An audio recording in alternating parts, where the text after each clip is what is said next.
fear was that there would be an emotional letdown after that incredible game on Wednesday. Do you feel with the 2 goals given up so early, do you think that that was the case, that you guys came in a little flat? Or?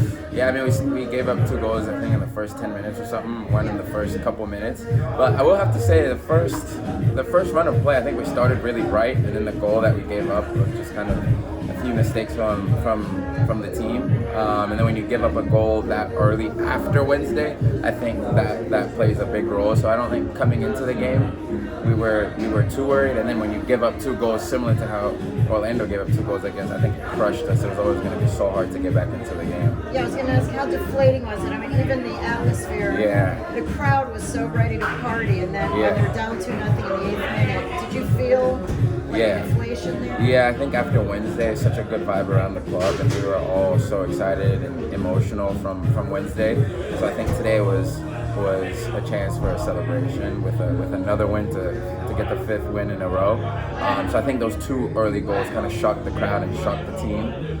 So it's so hard to continue to stay competitive after that. But I guess the only consolation we can take is we won the second half. Aime, your thoughts on the next opponent, NYCFC? It'll be at Red Bull Arena, so you don't have to go on the small pitch at Yankee Stadium, which will be better for I guess the overall spectacle and for you as an opposition. Just your thoughts on playing them at Red Bull Arena? Yeah, so we played them twice this season. We lost up there and then won here. So I think recently our away form kind of improved with the 2 wins in a row away from home. So in the playoffs now, there's really no excuses, because you might have to go away a couple times if you want to get to where we want to get to. And obviously, NYCFC is a really good side with good players, but we're a good side with good players as well. So this team has been at its best this season, at least in my opinion, when it's had its back against the wall. When you guys are down in games, you guys find ways to win them. Exactly. Or you guys are in tough situations, you find ways to win it. Today, obviously, you guys were qualified. Exactly.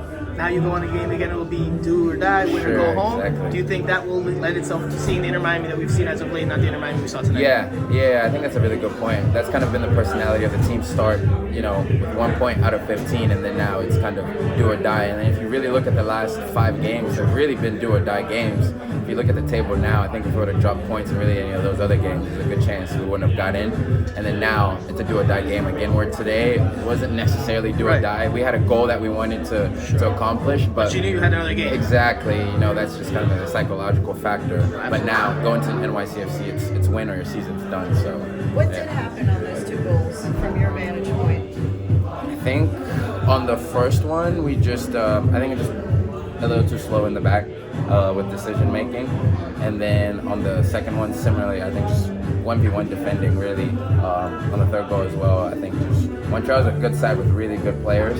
I think we just weren't really up for those 1v1 battles. I think we lost those at key moments, because there's just 3 goals that I think were very preventable, but we just had to regroup at this point. I know you're a deep thinker, so I'll ask you a deep question here, because you just touched on being too passive there in those opening goals. And you touched on the psychological effect of coming off Wednesday's high. Do you think that slow start is because of the psychology of what you guys accomplished on Wednesday, and again knowing that you have a game? I think a little bit, yeah. Just because I think it's 2 things. It's one, qualifying already.